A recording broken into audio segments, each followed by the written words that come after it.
Темірдің ағзаға жетіспеушілігі. Күнде шаршайсыз ба? Шашыңыз түсіп, басыңыз айналып, көңіл-күйіңіз жиі өзгеретін болды ма? Көп адам мұны жай ғана стресс немесе ұйқының аздығымен байланыстырады. Бірақ оның себебі ағзадағы темір тапшылығы болуы мүмкін. Бұл проблема әлемдегі миллиондаған адамда кездеседі, ал көбісі оның бар екенін де білмейді. Бүгін темір тапшылығы туралы ең маңызды ақпаратты қарапайым тілмен айтып береміз. Темір жетіспесе ағзада не болады? Темір ағзаға оттегін тасымалдайтын гемоглобиннің негізгі құрамдас бөлігі. Темір азайса, жасушаларға оттегі жеткіліксіз барады. Соның салдарынан ми, жүрек және бұлшықеттер бұрынғыдай жұмыс істей алмайды. Сондықтан адам өзін әлсіз сезінеді, тез шаршайды және күнделікті жұмыстардың өзі қиын болып көрінуі мүмкін. Темір тапшылығы неге қауіпті?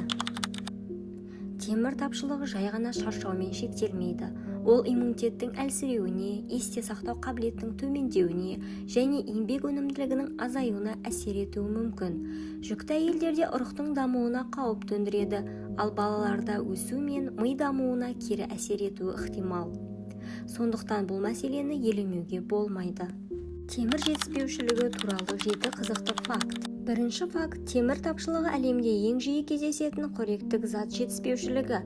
Екінші факт: әйелдерде ерлерге қарағанда жиі кездеседі. Үшінші факт: кейде қан талдауы қалыпты болса да, темір қоры аз болуы мүмкін. Төртінші факт: шай мен кофе темірдің сіңуін төмендетеді.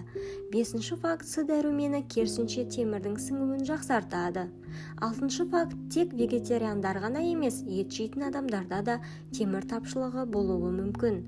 Жетінші факт: емді өз бетінше бастау әрқашан дұрыс емес шешім. Темір тапшылығының алғашқы ескерту белгілері. Бастапқы кезеңде белгілер байқалмауы мүмкін. Адамдар жиі шаршайды, бас айналады, терісі бозарады. Кейбір адамдардың шашы көп түсіп, тырнағы сынғыш болады. Кейде жүрек жиі соғып, аз ғана қимылдың өзінде ентігу байқалады. Осындай өзгерістер ұзақ уақыт сақталса, дәрігерге қаралған дұрыс. Темір тапшылығының негізгі себептері. Темір тапшылығы әрдайым дұрыс тамақтанбаудан болмайды. Оның себептері әртүрлі болуы мүмкін. Мысалы, ет өнімдерін аз тұтыну, көп мөлшерде қан жоғалту, жүктілік, асқазан, ішек аурулары немесе ағзада темірдің дұрыс сіңбеуі. Сондықтан нақты себебін анықтау өте маңызды. Темір тапшылығын елемеуге болмайтын себептер. Уақыт өте келе жеңіл тапшылық анемияға айналуы мүмкін. Бұл кезде күнделікті өмір сапасы төмендейді. Адам тез шаршайды, жұмысқа зейін қоюы қиындайды, физикалық белсенділігі азаяды. Кейбір адамдарда жүрекке түсетін жүктеме де артуы мүмкін. Темір жетіспесе қандай аурулар пайда болуы мүмкін? Темір тапшылығының ең жиі кездесетін асқынуы темір тапшылық анемиясы. Сонымен қатар иммунитет әлсіреп, жұқпалы ауруларға бейімділік артуы мүмкін. Балаларда оқу үлгерімі мен танымдық қабілетке әсер етуі ықтимал. Жүкті әйелдерде жүктілік асқынуларының қаупі жоғарылайды. Темір тапшылығы кезінде жиі жіберілетін қателіктер. Көп адам темірді дәрігер кеңесінсіз қабылдай бастайды. Кейбірі емді бірнеше күннен кейін тоқтатады, ал басқалары темірді шай немесе кофемен бірге ішеді. Бұл оның сіңуін төмендетуі мүмкін.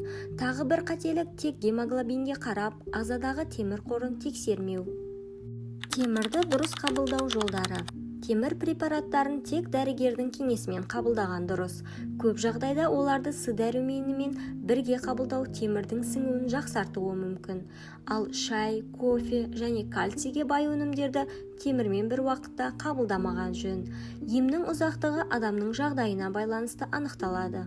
Ал ендігі кезекте темірге бай 10 тағам. Темірге бай тағамдарға сиыр еті, бауыр, қой еті, балық, жұмыртқа, жасымық, ноқат, қарақұмық, асқабақ дәні және шпинат жатады. Бірақ жануар текті өнімдердегі темір ағзаға жақсырақ сіңеді.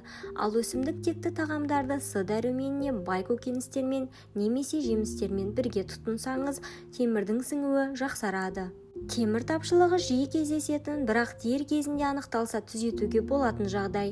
Егер ұзақ уақыт бойы әлсіздік, бас айналу немесе басқа да күмәнді белгілер байқалса, өз бетіңізше ем қабылдамай, дәрігерге қаралып, қажетті талдауларды тапсырған дұрыс. Ерте анықталған мәселені шешу әлде қайда жеңіл. Егер бұл видео сізге пайдалы болса, лайк басып, арнаға жазылыңыз. Денсаулық туралы сенімді ақпаратты бірге үйренейік. Әрқайсыларыңызға денсаулық тілеймін.